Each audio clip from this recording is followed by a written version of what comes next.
Hello everyone and welcome to SuttonsDaze and to the 52 weeks of canning. Today we are going to be canning up some baked beans. When aren't baked beans good? They're good in the summertime for picnics, they're good as a side dish, they're good with hot dogs cut up in them, they're good for all kinds of things. And being able to make your own and control the ingredients and find that particular taste that you like makes them even better. Who needs that big name canned bean? Not us, because we're canners. Are you ready? Let's get started. So for this recipe, it makes about 6 pints. So what you're going to need is 1 pound of navy beans soaked overnight, at least 12 hours, okay? You're going to need 3 tablespoons of brown sugar, a tablespoon and a half of salt, a tablespoon and a half of pepper, and a tablespoon and a half of mustard powder.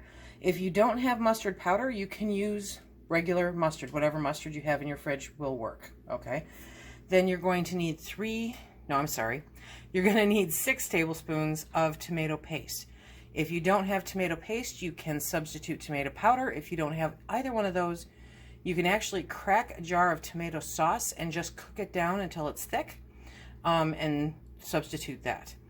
You're going to need finely chopped onions. If you're doing fresh onions, then 1 cup of finely chopped onions. If you are doing dehydrated or freeze-dried, reduce that down to a 1/4 cup. And you're going to need molasses or sorghum. We prefer to use sorghum, and that's 3 tablespoons of that. And then you're going to need 1 tablespoon of Worcestershire sauce and 8 cups or 2 quarts of water. Are you ready? I forgot, you're also going to need a large stock pot. This is a medium stock pot. You know, for this recipe it works out well. So you're going to take your beans, you're going to rinse them off, you're going to strain them and rinse them off. Drop them in the pot, and then you're going to add your water. Remember, 2 quarts. Okay.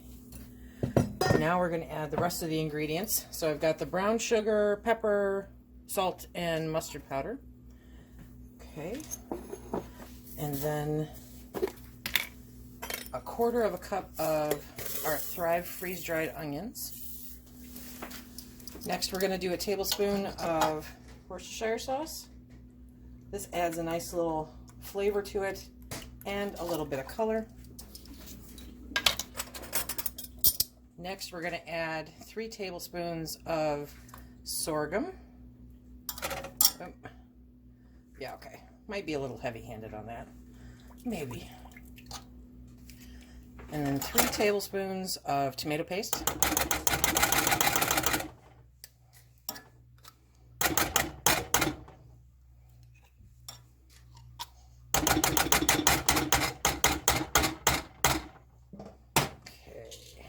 Now we're going to turn on the heat, and we are going to bring this up to a very low boil. What we're doing here is basically melding the flavors, cooking it off just a little bit more. Because these beans, even though they've soaked overnight, they're not edible right now, okay?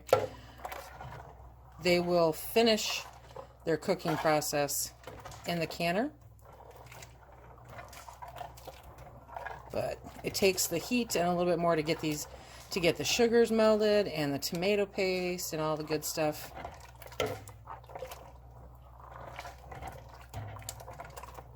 So this shouldn't take but a minute, and then we'll be back.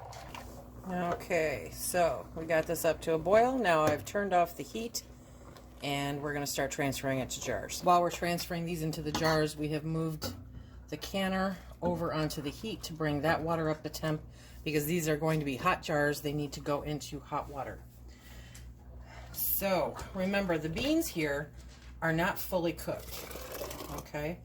So they are going to absorb the liquid. So don't be afraid if this is soupy, like it is. Okay, inch headspace. There we go.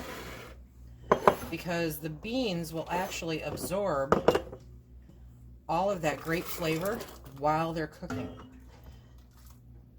And remember, if you're using Thrive onions. Somebody asked this the other day. I don't remember what I made, but the freeze-dried onions tend to be floaters. Don't know why. They just tend to float. So, not a big concern. When you go to reheat this, you'll mix them in and they'll be fine. Okay. So I'm remembering to scoop from the bottom up because that's where all the beans are, and you want this as evenly distributed as you can. There we go. I brought up 7 jars just in case, but you never know. Okay.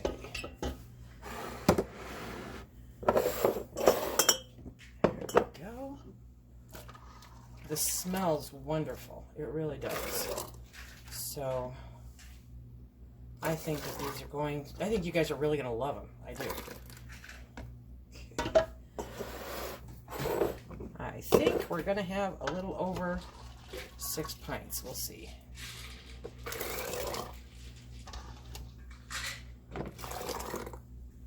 Oh, no, we're pretty much dead on. Okay.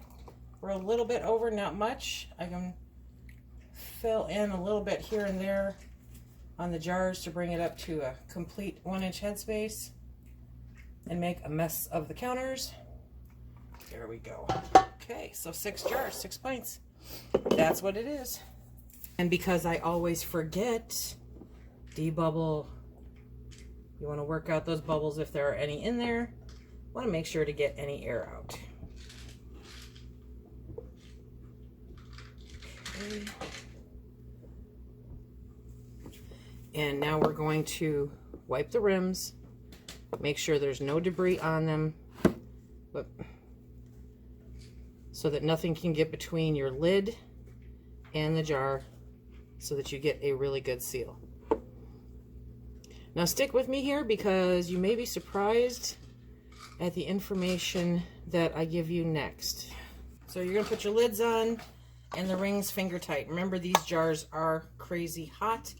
So you're going to need an oven mitt or some such to make that happen, or a paper towel just really quickly. So we're going to process these in pints for our altitude, which is 11 pounds of pressure with the gauge and 10 pounds of pressure with the weight. And they're going to be processed for 65 minutes. What? She did not just say that. Yes, 65 minutes. Okay, I double, triple, quadruple check this on the National Center for Food Preservation, and they say 65 minutes for pints and 75 minutes for quarts. If you do 1.5 jars, then you will do it at the same time as quarts. So 1.5 pints are the same as quart. If you do these in 1/2 pint jars, they're the same time as pints. So there we go. 65 minutes. Okay, so time to get these into the canner. I'm just going to process the 6 pints. I'm doing a small batch on purpose. If you wanted to, this would be a great time to add jars with water to fill the canner. If you wanted to have some nice sterile water in your reserves. But today I'm just doing this. We're going to bring these up to a steady stream of steady stream of steam. Once we put the lid on, we'll vent it for 10 minutes. We will put on our weight, and once it comes up to the pressure that we want, then we will set the timer for 65 minutes. Okay, so the canner depressurized. We let it sit for a few minutes. Don't want to pull them out too soon. Okay, and here we go. Look at those. I think that these are going to be amazing. You guys are really going to enjoy this recipe. I know that we moved our menu plan around for this week so that we would have pork chops tonight and we would have our baked beans with them. So good. Look at that. Look at that. See, now, because the beans were not completely cooked, they will still swell. So they will take more room than they did when I put them in there. And as they cool down, see, it's still bubbling over there.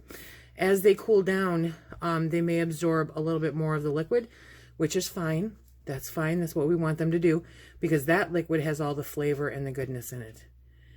Okay, so this is our homemade baked bean recipe. I hope that you guys give it a try. I hope that you enjoy it. And I hope that you come back for more canning videos with the 52 weeks of canning. Remember, if you like what we do here, please hit that like, subscribe, and share. Check us out on Instagram, Facebook. Don't forget about Twitter. And until the next time, be safe.